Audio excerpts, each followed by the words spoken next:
Is Random Thoughts here again, and today we are going to talk about the possibility that the Kwafi people were Semites who colonized the Maasai.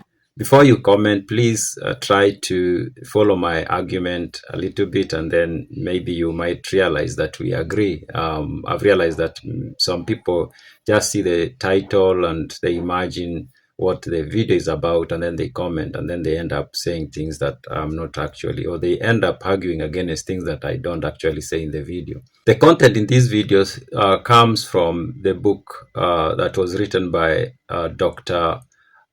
J.L. Craft, who was a missionary. He was a missionary in the coast of Kenya, and he was among the group that founded the Rabbi Mission. And this book was published in 1854. Close to, we could say very close to 200 years ago. And the book is titled Vocabulary of the Engutuk Eloikob, or of the language of the Wakwafi nation in the interior of equatorial Africa. So this book is essentially a dictionary. In this book, Craft tries to describe the language of the Wakwafi people. But before he goes into the language itself, he decides to give us some background information about who the Wakwafi people were. And it's from this background information that we get a lot of interesting facts about this group of people. Now, I need to point out that Dr. Craft was a linguist, so he studied languages a lot, and he did speak many languages, European languages, as well as several African languages. And before he came to the coast of East Africa, he had stayed in Egypt. Then he went to Ethiopia with the plans of trying to evangelize in Ethiopia. And during his stay in Ethiopia, he did learn the language of the Ge'ez, the very ancient language in which most of the texts in Ethiopia are written, and also Amharic language. So he did study these languages, and seems like he did get some understanding on how these languages worked. And then he comes to East Africa, and then he's trying to study the local languages and tribes and people. So his stay in Ethiopia is important, especially when it comes to what I'm going to discuss in this video. There's a part in the book where he mentions that when he was looking at the language of the Kwafi, he found very close relationship between that language and the language of the Amharic and Hebrew languages. And this is what he writes about that. Let me read the part where he talks about that. He says, in describing the habits of widely scattered Wakwafi nation, I will first allude to its interesting language, which bears strong evidence of it being related to the Semitic idiom, at least as far as the lexicographical part is concerned. A considerable number of words is without constraint referable to the Arabic, Ethiopic, and even to the Amharic and Hebrew. So he essentially says that the language of the Kwafi people was closely related to the Amharic and the Hebrew languages and most of the other Semitic languages, which is interesting because we understand that the language of the Kwafi was basically the Maasai language. And later, linguists decided to classify the Maasai language to be part of the Nilotic group. Now, for a moment, I thought maybe that was an error on Dr. Graf's part, or it was lack of enough information during that time. In another text, he does write that the people who lived in East and South Africa, in the southern part of Africa, all those groups spoke languages that were Nilotic. So that means all the languages we consider today to be Bantu, Dr. Graf saw them as part of the Nilotic group, and he said those to the western or in the western side of Africa, he called them Nigrotic group, a word that is no longer being used. But the point is, we can see that there was a different way of looking at the language classification during that time. But he was almost so sure that the Kwafi language was supposed to be with the languages that you can say are maybe Afro-Asiatic. That means Semitic languages like Amharic and Hebrew and Arabic, and maybe Somali, kind of distant. So he does make that note that his study of the language showed considerable relationship to the Amharic and the Hebrew languages, which, as I've said, seemed to me like maybe it was an error. But then as I continue reading this text and also trying to think about everything, then I realized this could be another piece of the puzzle of the relationship between the Kwafi people and the Maasai people. And I'm going to explain that.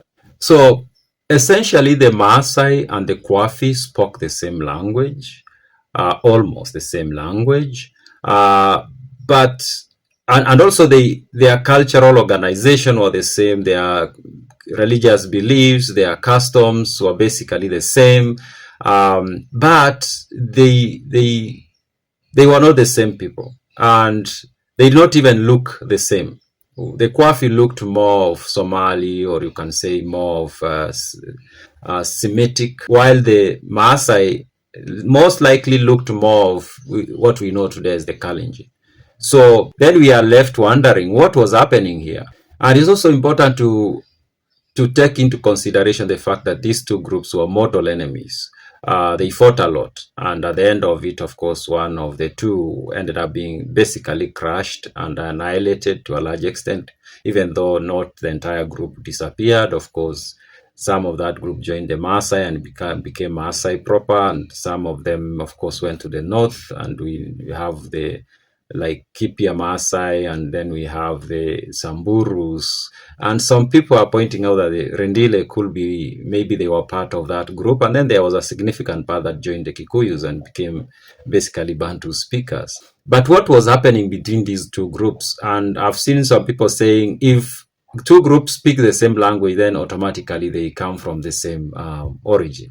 And I disagree, of course. People speaking the same language doesn't automatically translate to them being related genetically. Now, to understand or to speculate, and I need to make this very clear that this is speculation, to speculate on the relationship that existed between the Maasai and the Kwafi, we have to look at the relationship that existed between the Kwafi and other groups, and we also have to look at the relationship that exists up to date between the Maasai and some other groups that I'm going to mention. Now, Dr. Kraft does explain to us that there are two groups that lived with the Kwafi people. And these groups were the Wandorobo people and the Elkonono people. Now, the Wandorobo people were, we can say these two groups were like the subjects of the Kwafi. And they lived within the Kwafi community. They didn't live on their own piece of land. They just lived with the Kwafi people. They moved with the Kwafi people. But interestingly, these groups spoke the Kwafi language very well, but they also spoke their own languages. And these two groups did, while they to some extent adopted the culture and the customs of the Kwafi, their lifestyle was a little bit different. For example, while the Kwafi didn't eat game, wild animals, bushmeat, the Ndorobos and Elkonono did eat wild animals. And while the Kwafi built their houses using mud and then cover it with skin, the Elkonono and the Ndorobos built their houses using grass. So, but they lived with them. So that's an interesting relationship. And that kind of relationship was not unique among the Kwafi. For example, the Gala, which I think are the Oromo, the people you know today as the Oromo, used to consider the Bokomo their subjects. So that was a common kind of relationship in East Africa during that time and going back, that one tribe will often become the subject of another. So when we look at the Kwafi, we see the relationship the Kwafi had with the Elkonono and the Ndorobo. From that, we can speculate on what happened between the Maasai and the Kwafi. Now, before we go there, we have to come to today. If you go to Maasai land today, there are the Ndorobo people. They're still around, and they live with the Maasai. You can go, this Manyata is a Maasai Manyata, and then you go to the next homestead, it will be a Wandorobo homestead. And they've lived like that for, I would say, decades, maybe centuries. We will not know for sure. But the point is that relationship exists today in Maasai land, where we have the Ndorobo and then you have the Maasai.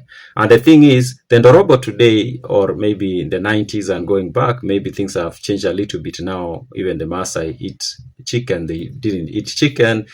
Maybe some Maasai today will eat game, but not the very traditionalists. Maasai will not eat wild animals. The Ndorobos ate wild animals, or they do eat wild animals. Now, the Ndorobos speak Maasai fluent. They live like Maasai. In fact, to you, an outsider, if you go there, you won't differentiate an Ndorobo from a Maasai, but the people themselves know that. Now, here is something else that is interesting in that relationship. While it's kind of like symbiotic, like the Maasai to a large extent provides the security to this group of people and maybe some other benefits. The Ndorobos also provide something to the Maasai. They don't intermarry. In fact, the Maasai will feel offended if their daughter kind of got married to the Ndorobo. It's like a taboo, basically. But to an outsider, these people look like to be the same people. I suspect that's the kind of relationship that existed between the Kwafi and the Ndorobo then, and also the Kwafi and the Elkonono. Now, Kraft tells us that the Ndorobo were mostly used by the Kwafi to hunt for elephants, not for meat. While the Ndorobo will take the elephant and eat, the Kwafi were only interested in the tusks, which they will then sell to the Waswahili and the Arabs, who then will take it to the coast and then ship it out. And then on the other hand, they used to use the Elkonono to produce swords and knives. So the Elkonono were blacksmiths. So this was a complete tribe, basically, with its own language that they didn't use often. Like the Ndorobo today, they have their own language, but it's getting lost. They were speaking the Kwafi language. Now, we can see what likely happened between the Maasai and the Kwafi. Most likely, the Maasai was a group of Nilotic speakers who maybe were closely related to the tribes we know today as the Kalenjin, maybe the Nandi, the Marakwet, then the Tugen, Pokot, those people. Maybe there are people who came from that group and either they were taken by force or that relationship, maybe they were conquered, something like that, and then they became part of the Kwafi society, but they were subjects. They were not citizens. And for a long time, they adopted the Kwafi language and they started speaking the Kwafi language. But most likely, while speaking that language, they did bring in words from the Nilotic group of languages, and those words came into the Kwafi lexicon. And when later on the linguists were studying the Maasai language, which is basically the Kwafi language, now that aspect of it being a Semitic language, or maybe, a Semitic language, as Graf, if we are going to believe what Graf writes, was lost, and the linguists concluded that that language was a Nilotic language. Most likely that's what happened. Now, with the Maasai being an underclass in the Kwafi society, maybe at some point they revolted. They fought for freedom and they managed to free themselves. Now they are freeing themselves, and maybe they've been with the Kwafi for 3 centuries, who knows? And during that time, they've basically adopted everything Kwafi, the language, the lifestyle, the custom, the beliefs. They've adopted that culture, but they are still treated as underclass, just like the Ndorobos were treated as underclass among the Kwafi. And same way the Maasai later on treated the Ndorobos as underclass in their society.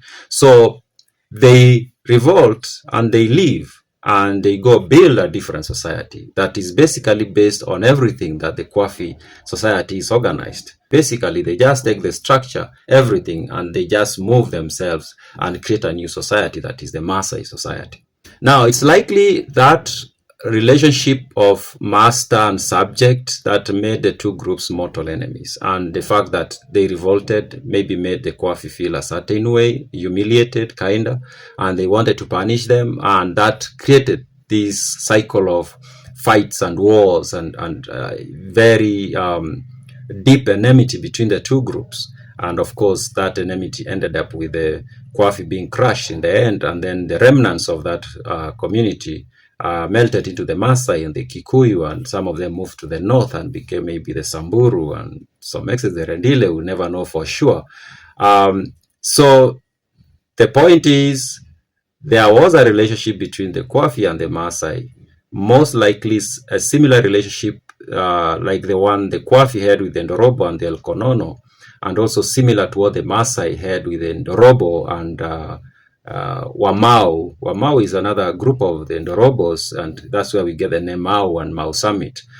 So that's what I speculate, and I need to make that very clear. These are speculation, so don't take it to be an historical fact. So those are my random thoughts.